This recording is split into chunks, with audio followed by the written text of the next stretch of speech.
Good morning, friends. It is 7:30 in the morning before game day, and in order to get everybody on the field faster and to cut down on our time and get you in game, I'm doing a listen up for C-Tek on June 22nd,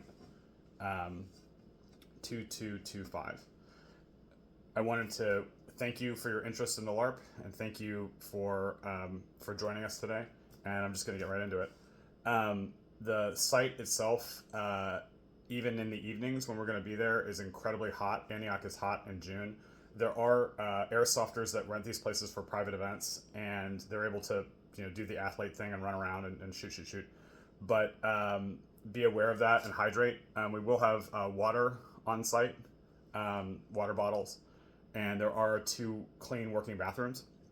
But make sure that you're taking breaks, you're hydrating. If you feel faint or whatever, come back and sit with us in the operations center, or definitely go and throw the AC on in your car just to cool down. Care very much about your safety. We want you guys to all have a good time. Also, when you're on the field in the op center, you can have your stuff off, which you'll see is when you come in. It's a bunch of guys in green vests and got all this stuff back there. But when you're on the field, the main field, and it'll be obvious because you'll be surrounded by buildings, you need to have eye protection on your eyes at all times. That's for liability purposes, but also for your safety. In the game, if you shoot at somebody and you don't have any eye protection on, your shots do not count. That's also how we enforce that. So it's out of game, and also you have to have in the game your blasters don't work unless those are on for you to target. Yeah, and that gets us into our engagement policy. So by being at C-Tek, what you have consented to is being hit with Nerf rounds on the torso and on the rest of your body at under 120 FPS, and then also being hit in non-private areas with 3 flurry strikes with a light baton. That's what you've consented to by being here and checking in the game. You have not consented to anything else. So if somebody's roleplay is too intense, you can send the check-in symbol, which means, hey, don't like how you're coming at me, or it's making me feel a certain way. You get kind of bleed because of it's making you feel bad as a person. You can do that. And they're allowed to shoot you. You're allowed to DTR, dead to rights. You can do all the rest of those mechanics, but you don't have to be yelled at. You don't have to be kidnapped or anything like that. Just try to be really, really good to each other. One of the things about the game that makes it impossible to play without really great players that just have to be next level in their conduct. Like, you have to, because we're making you be your own referees.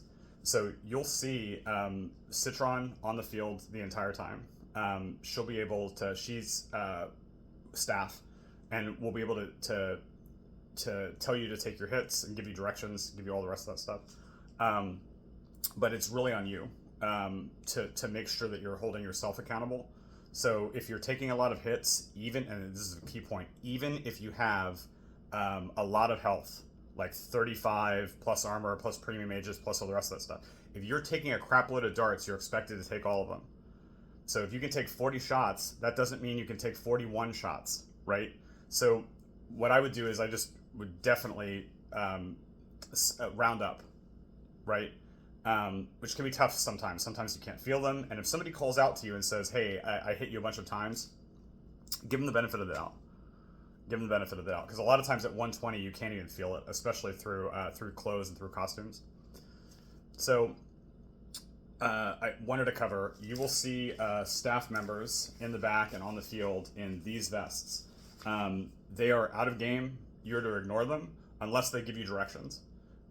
You'll see a bunch of us out there. They're looking around to make sure that you have your eye protection on and making sure people are safe in their gameplay, all that stuff. If you hear the call of hold from anybody, from one of these people in the green vest, or from any player, they just yell it at the top of their lungs. If you hear it, repeat it. Like, yell it really, really loud so everybody hears. That's if you see something unsafe, like somebody tripped, somebody fell, somebody smashed into a wall, and you're not sure if they're okay. Um, your safety is first with us. Your safety is first. We care about you getting out of there and not going to the hospital. Your physical safety, um, as well as your personal safety. If there's any issues at all involving that, like you see anybody going careening into anything, definitely call that. And when you hear that, that means stop play. It means you stop engaging, and that means you don't pick up rounds. You just stand there, and what'll happen is somebody in a green vest is going to come out and take a look, make sure everybody's okay. Look at any injured parties, and when they say, we'll say game on in 3, 2, 1, game on. You go back to it, and we'll make sure everyone's there. The other thing to mention is that anybody with a hand over their head, anybody with a hand over their head means that they're out of game, and they are communicating that they're out of game. And they might communicate that because they're doing a teleceiver jump, so they've spent a lot of money and they're going to zip across the map to where their teleceiver is, so they're just going to do this. It means you can't shoot them. They're not going to take any hits because technically they're not there in the game. They've teleported away. If you see anybody with a hand on their head that comes through a wall, or somebody who crosses into a room with a hand over their head, and then they just say, oh, I'm not here, and then they'll announce, hey, I just came through the wall, like boop. They'll go to the right wall that they need to do, and then just pop out. And that gets us into gameplay. So in terms of gameplay, a lot of you have read the rules like incredibly and hyper analyze them, which I totally get. And yes, the rule set is totally imperfect. Yeah, we just had to cut time in terms of production. Maybe next season we'll actually get it properly edited and better flowing. But if you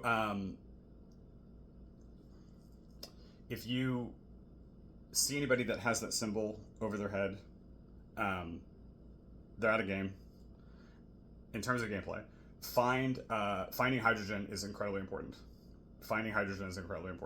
Your high level skill algorithms, your capstone skill algorithms for your profession, you won't be able to access the highest levels unless you have hydrogen.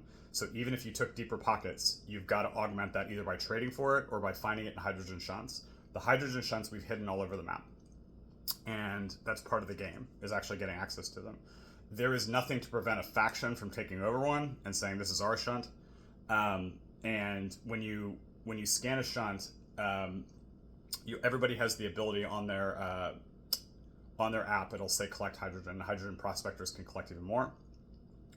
When you scan it, it'll give you some hydrogen. The shunt will go. If you try to scan it again, it'll be down cycled, and it'll be a few minutes. It's a random timer for it to come back. So the best thing usually to do if you want to collect hydrogen is literally go to all the shunts, find them, map them yourself, go everywhere. But it's dangerous, right? Because you don't know if another PC is going to be like, that's mine, and start shooting, because you're competing over resources. So yeah, finding hydrogen is definitely part of the game, going out and exploring the map and trying to find hydrogen. Other thing is that Citron is going to be on the field. Citron is the AI that controls the Skid District. She controls all the hydrogen flows. She has a physical hard drive that is accessed by SCID keys to get to her source code. And she basically is the key for any district to run their city. Any leader would need this one program to run. She's not self-aware to anyone's knowledge, and that technology for AI is actually hundreds of years old at this point in time. So she'll be played by Emily, who's an awesome person who helped code the app. If you have any app problems during the game, either go directly to her and tell her out of game you're having an issue with the app, and we'll direct you accordingly. Joshua Sigmund is also one of the co-founders of C-Tek, also will be present in game, and he can help with app issues and coding he's monitoring it during gameplay. What Citron will also have is you can buy things from her. You can ask her to see items, which she can sell you. And she also has a board that'll have a Litecoin exchange. The Litecoin exchange enables you to take hydrogen at a certain market rate and exchange it for Litecoin. So you can go around and gather hydrogen during play, and you can exchange it for Litecoin. The other way to get Litecoin is this. If you pick up darts, can be any darts, unmarked darts off the floor, any darts that aren't yours because you're going to want to grab yours and put them back in. You can bring those to Citron, and she'll give you light for every one foam you pick up at a certain exchange rate. You'll be able to get light that way. It's a way for you to get light throughout the game. Finally, our NPCs, thank you, by the way, NPCs. I'll get into big thank yous at the end. They're going to be wearing all black. That is, what the uniform is. And it looks like this. But in order to facilitate quicker costume changes, we will have them in sun costumes, but in order to facilitate it more quickly, because we only have 5 hours of gameplay, we're giving each of them an armband. We should have enough for them. It'll change color. So different colors mean they're representing different factions or different teams in the game. You figure it out. But just be nice. Like, didn't I just see you? Like, nope, totally different person. Just kind of move on. And that's the other thing to mention. Theft. So you may have noticed if you played our first event that there's no more armbands in the game. We used to have armbands that have QR codes. You had to hide them. That was part of the game. We ran into some logistical issues programming it, made it harder, and scanning the QR code when it wasn't backlit in a dark environment meant that people couldn't steal. Josh and Emily were fantastic, but I think this was absolutely Josh, I think, did the magic mystery of coding. And now whenever you're using your smart device, your private ID QR code is going to be displayed on the screen, meaning that if somebody behind you can get a scan off of that QR code, they can potentially steal money from your bank account at a small percentage. They can learn what your legal name is in game, and use that to potentially put a bounty on you. There's a lot of nasty stuff that can happen if they get it, if they get that scan. So that's part of the game, is understanding that you need to be careful. You don't know who you can trust. You don't know who took what glitch. You don't know.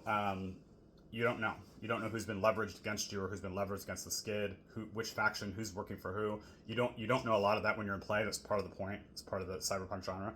So you need to be careful when you have your smart device, and make sure no one's around. Or you can be careless and not worry about it. If you want to play the game like that, absolutely fine. But that's something that you can do. Last thing I'm going to go over for the in-game stuff is getting fragged. So losing a Nerf gun battle, assuming you're not trying to get fragged, because some people try to do that, is not the end of the game. We have an entire part of the game that happens when you get fragged, and you can feel a lot of negative feelings about that. I've known people that have gotten fragged, or they've gotten killed in a game where they had multiple lives and they never went back because they felt so bad about it. I encourage you not to do that. And the reason I say that is because there are secrets in the writing in the game that are waiting for you in all aspects of C-Tek. There are hidden things, hidden knowledge, hidden stuff that happens. And some of them are locked unless you're fragged, straight up. So you're missing out on a portion of the game.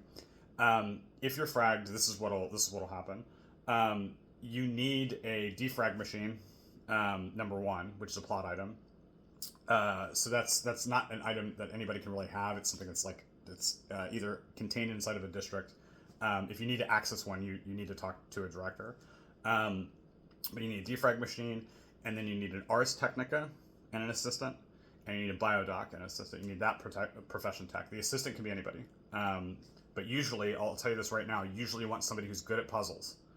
Because a defrag procedure, which is only available for people with C-Tek, involves surgery, involves some role-playing elements to it, in which you as the Ars Technica, you're supposed to be the greatest hardware engineers ever, right? That's why you have that ProTech, and this is your greatest test, is going to be defragging somebody with experimental technology. Same thing for a biodoc. There's nothing harder to do than this untested medical procedure. It's been tested a few times, but it's very difficult. And you're risking the person's life when you're doing it, right? So this is a huge deal. So that scene's going on. If you're fragged, that scene's going on by itself. And you have people that are either contractually working for you, people that care about you, trying to bring you back. You will be going with a director to have a special scene. And when that scene is complete, and assuming nothing went wrong with the defrag procedure, you will lose 1 frag. The app is tracking your frags. Didn't tell people this. The app is secretly tracking how many times you can go back and forth, which is minimum of 2. Like, you get fragged once, don't think it'll be you have 0 frags, like, unless you're a pure bio. So you don't know, but we know. So you don't know how many times you can be immortal, and the defrag technology is still really new. So no one's really sure. They just know that they can put people with C-Tek back together, and they seem to be okay. Yeah, that's established canon. When you are done and you're back in play, you have an option. You either can go right back into play and try to go after the faction that got you, or try to go after whoever, it's NPC, try to go after them, or go to the bar, do whatever. But if you want, you have a game mode that you can play when you're fragged, where you can't access any of your Litecoin, you can't transact, you can't hack doors. You essentially turn your phone off, and then we'll give you a frag tag. This will be one of these armbands, is what we call them. We'll set it to pink. Pink is the color of being fragged. And because it's just not, because pink's bad, just because it's one of the colors that we're not using for this particular adventure. And that just indicates that you're still being reincorporated. So what you can do is you can go around and talk to your people. You can say, hey, that's the guy that shot me. You can point him out. You can interact socially, right? You can organize a resistance. You can do whatever. So if you frag somebody, understand that that person can come out and be like, that's the guy that did it, including if you took them around the corner and thought you were going to secretly murder them or something like that. That's another thing you're going to have to contend with if you're going around fragging people. And yeah, I mean, that's the game. So the only thing is that when you want to shoot, this is the only thing. When you want to get back into the game, you have to come see a director. You can't just be like, breaking an enemy's base and be like, haha, now I'm reactivating myself and now I'm going to gun you down. No, just come and see us and we'll take the tag off. That's pretty much it. It's a game mode that you can only have when you have one of these. It's a specific pink color. And yeah, there's 2 more things to cover specifically. We have tested and controlled the audio system at GamePod. So we are able to do two effects. One is an alert siren from hundreds of years ago, which was featured in the first game. It is loud. If you hear it, it'll send a repeating tone. It is a warning that nuclear fusion birthday surprise has been set off. Nuclear fusion birthday surprise basically is a nuke that's been dropped somewhere in the city. And the effect of the game is that if you hear that siren and you're outside of a building when the explosion happens, there'll be an explosion after the siren. If you're anywhere outside, you're immediately in bleed out. You're not fragged, but you are at 0 health, 0 armor, and you're out there. And your best thing to do if that ever happens to you is to scream your head off. Because if they don't get to you within the 5 minutes, you'll bleed out because you're in bleed out. And they can be gotten up with revive. So that's one of them, and that's the only alert siren in the game that you'll hear, and it's specific, very specific to being nuked. That, and the second one is acid rain. So the Skid District hasn't really been supported by the city for about 3 years now, and there's a number of atmospheric compensation stuff that Citron used to be able to do when she was plugged into the city network. Now she's by herself, and so there is acid rain that comes through the Skid District. If you are experiencing, or if you're outside or outdoors when this rain is falling on you, and you'll hear it, you do not have any armor. Your armor is totally negated. You still have your health, but your armor is totally offline. As soon as you get back indoors, you can use all your armor, be able to get off the acid rain. But while it's falling on you and disrupting your equipment, your armor is completely nullified.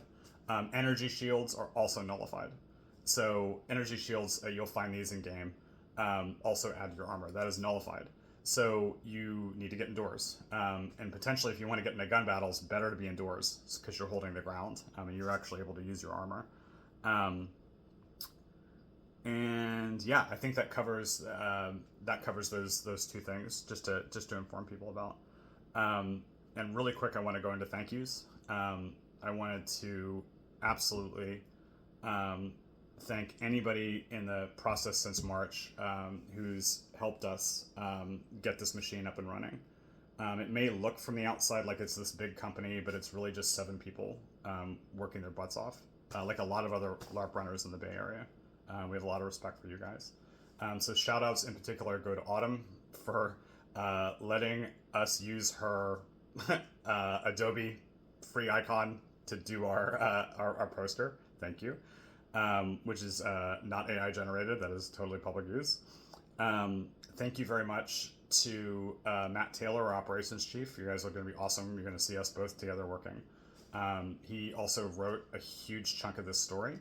Thank you to Danny Lowry, who's actually playing Lucky. She helped us with a huge amount of writing and did a lot of writing of mods for our LARP. I want to thank Ariel Maher, Dr. Ariel Maher, who helped us do all the PR relations, basically anything that needed to be done in terms of logistics. She swooped in like an angel and got it done. And she's fantastic. She'll be at the check-in desk when you arrive. Wanted to thank you to Chris Bovey, our master prop maker, who makes the most beautiful stuff that you guys are, I think, really going to appreciate. You're going to feel like you're in a Hollywood movie using some of his stuff. Yeah, I can say that confidently because his skill set's so amazing. And then thank you to anybody who volunteered to be an NPC. Because of your numbers, because we have 28 people who volunteered, even if we get half that, you're going to make this entire event unforgettable. June is going to be unforgettable. I know that just because of the people who are involved and how many creatives C-Tek has been attracting, just because of Kismet, that some LARPs are down or whatever for now. So thank you. And I also want to thank Emily Bailey, my partner, who helped code this app, plays Citron, and goes along on all the adventures. And she's the beating heart of C-Tek. Not always the loudest one in the room, but you won't touch anything that hasn't been touched by those people and her. And finally, I want to thank our PCs for throwing in on Eventbrite and coming and trying to experience this world. Our design intention was to get you into Blade Runner, not to get us in Blade Runner, to get you in a future San Francisco that you can see yourself, where things are really dark. And this genre is not hope punk. There are a lot of adult concepts of violence in this LARP, but I believe that the hope is generated from you in envisioning yourself in the future, or your avatar, or your PC, or whatever you want to experience with that, and that you dealing with those circumstances. And the player base continues to surprise me. They surprised me in 2022, and I have no doubt they're going to surprise me this time around too. So anyway, thank you so much for your interest in C-Tek. We're looking really forward to seeing you today. Really forward to seeing you today. Check-in is going to be, desk is open at 4. Players, please do not arrive anytime before 4 because we're going to be running around. NPCs, we're going to be present at 3:30. If you want to throw in and help us out, you can. If you don't, it's fine. You're not required to help us with setup. But if you want to throw in, we'll have stuff. Definitely. Yeah, we have about an hour and a half to get in. Game on, you're going to have brief remarks from me. And then game on, our target is no later than 5:10. It's our first time in the space, but we want to get you in there. And then game off will be at 10 o'clock. We'll announce that on the field. We'll have a short listen down. And then we'll clean up and get out of GamePod. I cannot wait to see you guys. I cannot wait to see you guys. Yeah. All right. I'll see you today on game day. Bye, friends.